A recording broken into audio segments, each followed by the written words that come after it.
What is up, everybody? My name is Matt, and I believe that everyone has the ability to take professional looking photos, and yes, that includes on your... Where's my phone? Where's my phone? Lambo! Found it. And that includes on your phone. Each week, I'm going to provide you with one tip, something that I think about every time I take a photo. And hopefully by the end of the year, you have 52 tips in your arsenal. And when you're taking vacation photos, photos of friends, photos of your pet or baby at home, you'll have great photos that you'll cherish for a lifetime.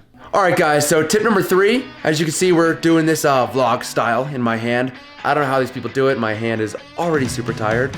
But tip number 3 is piggybacking off of last week, and we're talking about putting people in light, but now we are indoors.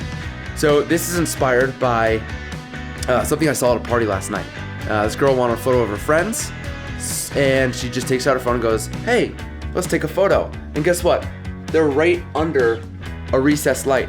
And you could probably already see now what's happening under this recessed light as I take the selfie. All these shadows under my eyes, basically my nose and forehead are lit, and you see this big shadow here. It's not a good photo, but all you gotta do, and all I'm asking you, is to be aware of your surroundings. Look up, you see the lights there. Look what happens when we take a step back. Much better photo already. The light's still under my eyes, but it's much better. And on top of that, just look around the room. So instead of taking out your phone and taking the picture exactly where you're standing, look around the room and maybe there's better light. Like, oh my gosh, color? Look at this. Oh yeah, oh, what's up? Like this blue light. We can go right at it. A little dark, but now we got some color, and that's the even cooler picture. Or if you don't have cool, I had to cut there. My arm was burning. Anyway, even if you don't have a colored light, like check this out. Got this nice bulb light over here. It disperses light better than our recessed light over there. So now I can take a photo, and I'm super lit. Super lit. What's up?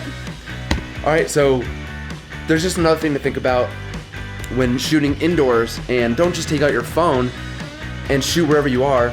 Have someone take a step back, move around some light, find the good lighting. It takes an extra second rather than being like, ugh, crappy photo, let's do it again and do it again. But now you can do one and done, and you move on with your photos and enjoy the party. And all right guys, I hope you liked tip number 3, which was getting into better lighting indoors. If you liked it, like the video, subscribe, hit the bell for notifications so you can have photo tips at your fingertips. And then don't forget to drop in my DMs on my Instagram, connect with me, send me your photos, ask me any questions. Do not be afraid.